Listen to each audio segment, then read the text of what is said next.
CTV News with Ricardo Veneza. Nobody else would be able to do it.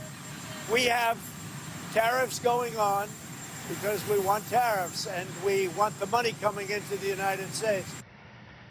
Trump's tariff rhetoric had Canadian officials take part in an emergency meeting today to sort out the government's next steps in ongoing trade talks. Good evening. As the White House projects, the U.S. Treasury will collect hundreds of millions of dollars through its new taxes paid by American importers. The Prime Minister is sending a new signal. Canada is unlikely to reach an agreement by that new deadline of August 1st. That will give Canadian exports tariff-free access to the U.S. CTV's Rachel Aiello reports. I expect that the discussions will intensify between now and the end of the month. Staring down an August 1st deadline, today the Prime Minister convened a rare summer cabinet meeting to discuss U.S. President Donald Trump's latest 35% tariff threat. With the goalpost moved again, Carney lowered expectations that Canada can get a deal that would result in Trump dropping all tariffs, noting that so far no country has managed to secure a tariff-free trade agreement with the U.S. It certainly comes off as a bit of a wake-up call. It's an admission this lawyer, who used to litigate for Canada against the United States, says sends a clear signal to businesses. If a baseline tariff does look like it's going to stick, then all of a sudden you can't operate in that environment forever, and you have to make real lasting decisions with respect to your customers and your suppliers. Trump today sounded more optimistic about how talks are going. We're negotiating with Canada right now, and we'll see how that all works out. I think it's going to work out very well. This comes as data suggests Canadians are split on their confidence in Carney delivering a deal. New polling shows 63% of Canadians surveyed said they want the Prime Minister to push back and take a harder line in negotiations, while 37% prefer a softer approach. Domestic confidence is going to be important. Carney needs to feel like he has a mandate from the people of Canada. Carney campaigned on a promise to take on Trump with his elbows up. But since winning the election, even as the president has ratcheted up the trade war, Canada has not levied any new retaliatory tariffs on the U.S. Rachel Aiello, CTV News, Ottawa. Well, as we told you last week, the latest jobs numbers from Statistics Canada show Windsor is taking the brunt of that trade war. The region has the highest unemployment rate in the country by some margin. And as our Travis Fortnum tells us, it may yet reach new heights. Windsor runs on cross-border trade, and right now that engine is stalling. We're going to have to stick together. I can't promise this isn't going to get harder before it gets better, but it will get better. The city again holds the highest unemployment rate in the country, according to StatsCan, with 11.2% of Windsorites actively looking for work. That's up more than 2 full points from last June. Look at the timing, Dilkins says, with the dip in employment coming 6 months into Donald Trump's second term and tensions around tariffs. I've always said Windsor's going to get hit first, and we're going to get hit the hardest. Dilkins says uncertainty at the top of the supply chain is now hitting tool and mold companies operating in the area. The problem that we have in the immediate term is that you have a lot of tool, die, and mold companies who have a book of business that might be 6 months full. That book of business is dried up, and the order book is empty, and so they are laying people off. The slowdowns we're seeing in tooling is industry-wide. There's nothing specifically haunting Windsor other than the President of the United States haunting the entire sector. Flavio Volpe, president of the Automotive Parts Manufacturers Association, says tool shops across North America are feeling the slowdown and Chinese suppliers are taking advantage. The Chinese are rather predatory in their pricing. They are quoting fully finished product for less than the cost of materials here in Canada. Volpe and Dilkins agree the best way to stop the bleeding is a new trade deal between Canada and the U.S. The longer that we stay with this, the worse it's going to be. We're seeing volumes, export volumes reduced by a quarter, 30%, 35%. All of those affect everything. Even with a deal, the damage done these last 6 months won't be undone overnight. But Dilkins says it will be undone. We're going to make it through as a community. We're not going to go down the tube because of Donald Trump. Travis Fortnum, CTV News. Unifor Local 444 has announced a first ever tentative collective agreement has been reached with Nexstar. and bills it as a historic achievement for the sector. The union bills the deal as setting the bar for Canada's electrified sector. A ratification vote is set for Sunday at the Chicharro Club, with about 500 Nexstar employees taking part. Results are expected that afternoon. Unifor Local 444 President James Stewart tells CTV sister station AM 800 this is a deal that's been in the works now since November. There's been a lot of, headwinds. We've dealt with the whole tariff war with the United States. We've dealt with a U.S. president that's changed the direction on green energy and EVs. It's been a real challenging bargaining session to get to where we're at today. But the members have been feeling that in just insecurity for their roles and their jobs on the products they build. Well, new numbers from StatsCan show the annual pace of inflation is up to 1.9% in June after a 1.7% increase in May. The cost of living is definitely not equivalent to what like an entry-level job or even like a decent paying job. Today's report from Statistics Canada is largely in line with what economists were expecting in the lead-up, and it was autos that were driving inflation higher. Now, car prices were up 4.1%, with used car prices up 1.7% in June. That's the first year-over-year increase in 18 months. Meantime, stateside inflation shot up 2.7% from the same time last year as Trump's tariffs begin to start showing up on store shelves. Well, a death at the Southwest Detention Center 4 years ago will see another inquest at the corrections facility. The regional supervising coroner has announced the inquest will investigate the death of 21-year-old Nathaniel Krug while in custody at the detention center. The inquest is a mandatory requirement that will aim to examine the circumstances around his death and make recommendations meant to prevent further loss of life. Krug died in hospital on March 10, 2021, after being transferred from Southwest.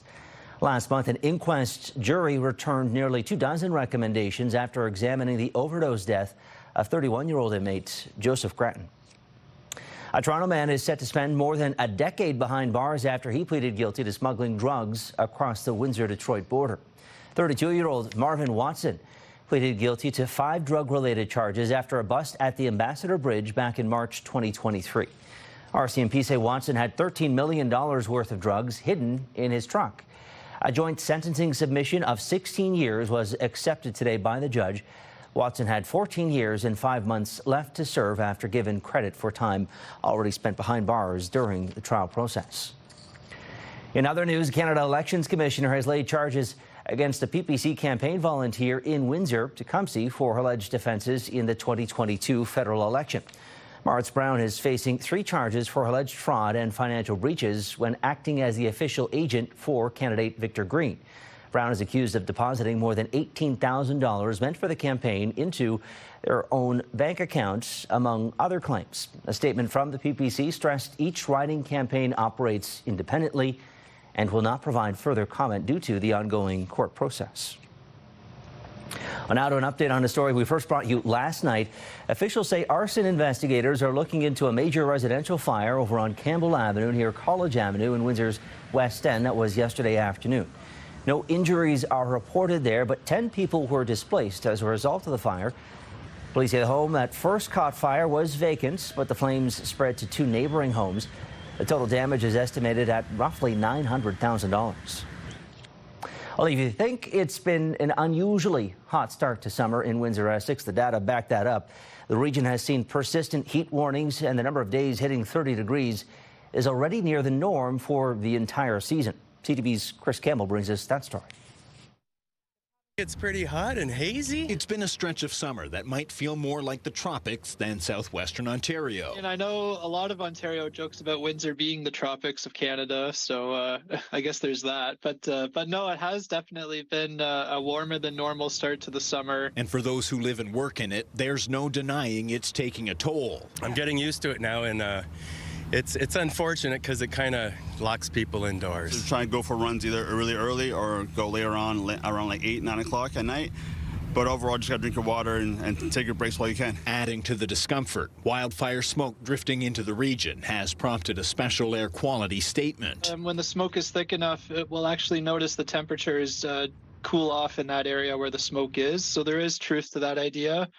Hopefully we're not dealing with that too much the rest of the summer because smoke isn't fun. Thankfully, Windsor's air quality hasn't been as severe as other parts of the province. At one point Monday, Toronto's air quality ranked second worst in the world. It's a beautiful, warm summer where it's supposed to be. As I say to people, if you don't like the weather, just think of February.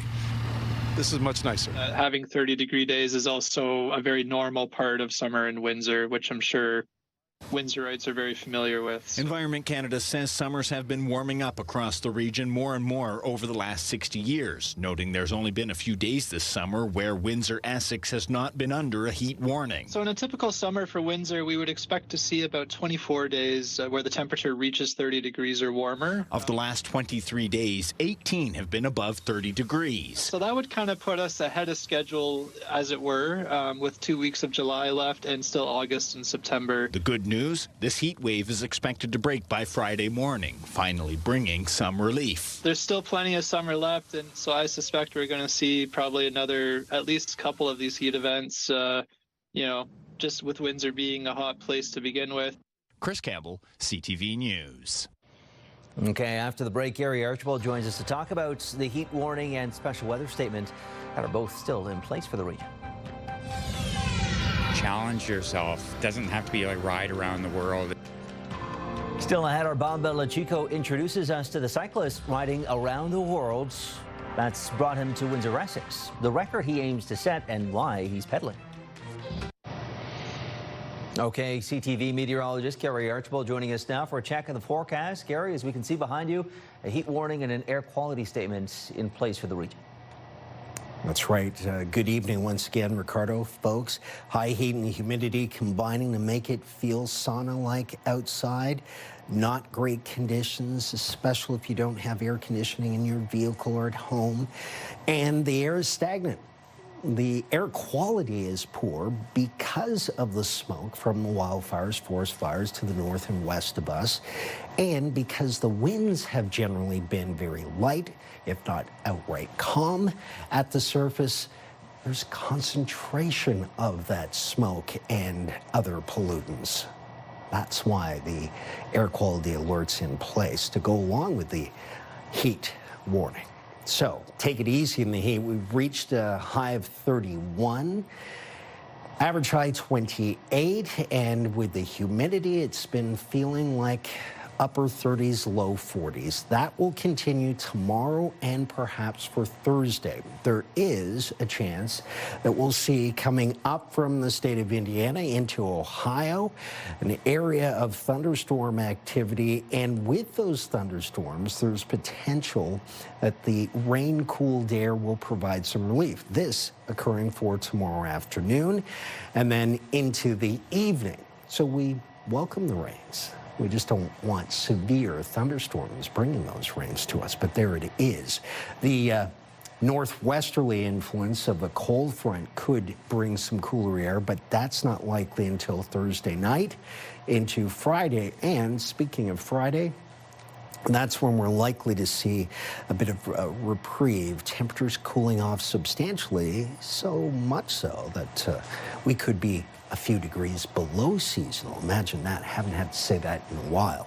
The overnight temperature, 21 degrees under mostly clear conditions, relatively speaking, with respects to the cloud cover. But the air quality is still poor. It will feel like 29. That would be an average daytime temperature in the area. Tomorrow, expect showers, thunderstorms. I think the probabilities will be in the 60% plus range. As we wake up tomorrow, I just have a feeling. Some of the models suggesting that 30 will feel like 40. So rain's coming, and then more rain from Wednesday to Thursday.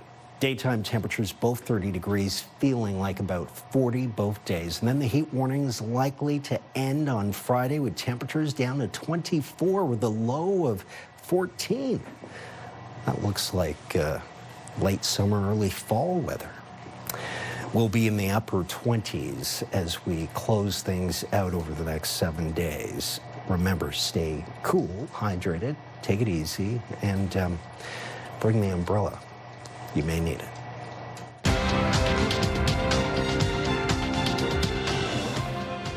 Jerry, thank you for that. You might need some rain. A little bit dry out there in Windsor, Essex. Well, let's turn our attention to the markets now. And after a record-setting day yesterday for the TSX, it dropped today 145 points. In New York, a similar story with the Dow down 436, the NASDAQ up 37 points. The Canadian dollar again down today to rest just below 73 cents U.S. It's been above 73 cents U.S. for a little while now. Gold down more than $22 an ounce and oil dipping 44 cents a barrel. Discussion here at Windsor City Hall. Windsor's top stories. A major project is about to get underway. Breaking news alerts. Severe weather is a possibility. And watch live. Good evening, and thank you for joining us. Download the CTV News app.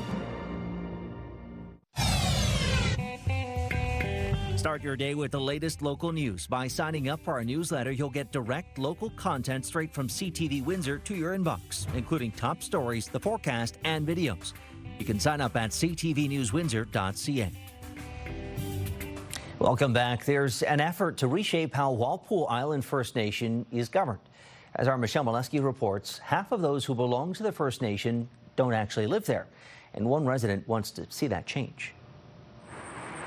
More than 5,000 people belong to Walpole Island First Nation, according to the federal government, half of which don't live on the reserve. Stephen Talking Bear Amaro is one of them. Imagine just having a one-party system with no voice. Amaro doesn't feel like people who live off reserve get the same services or attention as those who live on the reserve. He says he's tried to voice his concerns locally several times. Since 2018, I've been denied services, and I've only been allowed to attend Chief and Council 4 times. And the last time I was served with a cease and desist. That's 4 different administrations. And I don't even know these people. So just because I'm asking questions that they don't like, I'm no longer allowed. Amaro admits he has sought financial support from the First Nation for a tourism business. But because the chief and council won't talk to him, he says he's been denied assistance meant for Indigenous business owners like him. I've been essentially just stifled at every which way. He's also ran in 3 consecutive elections and lost. Amaro is now taking a new approach. He wants to use Section 17B of the Indian Act to create separate representation for off-reserve members. In a statement to CTV News, a spokesperson for Indigenous Services Canada says that section refers to the recognition of new bands under the Indian Act. It is not a pathway to the creation of a political party. Amaro is undeterred and is now seeking legal support for his idea from the Chiefs of Ontario. And it would alleviate a lot of the problems that, 50% of the population face, which is transparency, accountability. It's a problem all over. Charlene Lavallee is with the Association of Métis, Non- and Status Indians of Saskatchewan. Our membership is urban-based. They try to keep members connected with and informed of what's going on in their First Nation, even if they don't live there. Lavallee believes the breakdown in communication and representation might happen because of the structure of who pays for what. There's transfer payments that go to the provinces for off-reserve band members. And so then things for anybody whose status, you just become a member of generic society. And while she credits Amaro for trying to create a new political party, Lavallee fears it would just be another layer of bureaucracy. Walpole Island Chief Leela Thomas declined to comment for the story because of the cease and desist order they have launched against Amaro. Michelle Molesky, CTV News. Well, we told you earlier about the hot start to summer here in Windsor, Essex. It's part of a countrywide trend that sees more extreme weather as the impacts of global warming take hold. As CTV's Ruksar Ali reports, experts warn we're on a path for widespread blackouts as power generation works to keep up with our cooling needs. Extreme weather events have left thousands of Canadians without power, sometimes for weeks, and climate change could make it worse. The grid that we have today has not been designed for accommodating such extreme scenarios. Between 2013 and 2023, Canada's 10 most significant weather events that impacted power grids caused about 20 million electricity interruptions to customers. More shortfalls can occur during these extreme weather events, and it poses a serious concern for reliability. A recent report from the North American Electric Reliability Corporation, or NERC, found that most provinces were found to be increasingly vulnerable during extreme weather, putting them at risk of shortfalls. Nova Scotia, one of the most vulnerable. We've had Hurricane Dorian, Hurricane Fiona, which is the biggest storm we've ever had in Nova Scotia. We had Hurricane Lee, we've had wildfires, floods, pretty much everything, and all of those have weakened the power system. Utilities like this in the province are taking some future-proofing steps by swapping out older poles with stronger ones. The lightning hits, and all of a sudden there is a short circuit. At the University of Toronto's Grid Modernization Centre, Ali Hushiar and his team are running real-time simulations using super-powered computers to find solutions. One solution is smart technology.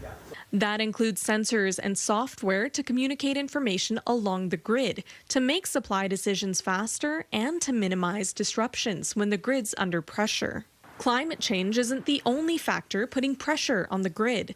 So is increased demand, with more people using everything from electric vehicles to heat pumps. We're going to need more wind, more solar, more hydro, more nuclear to be able to meet the challenges of the future. And the artificial intelligence boom is another potential challenge. Massive amounts of electricity needed to run thousands of servers. 10 years ago, if we were told that 10 years later, one of your biggest challenges is going to be AI data centers, people would think that this is just science fiction. The major challenge is meeting Canada's energy needs before demand outpaces progress. But with more frequent extreme weather events and more strain on the grid, that task is becoming more urgent. Ruxar Ali, CTV News, Toronto. Pure Country 89, Windsor's country music station. Pure access to the biggest stars and the hottest songs. Download the free iHeartRadio app to listen to Pure Country everywhere.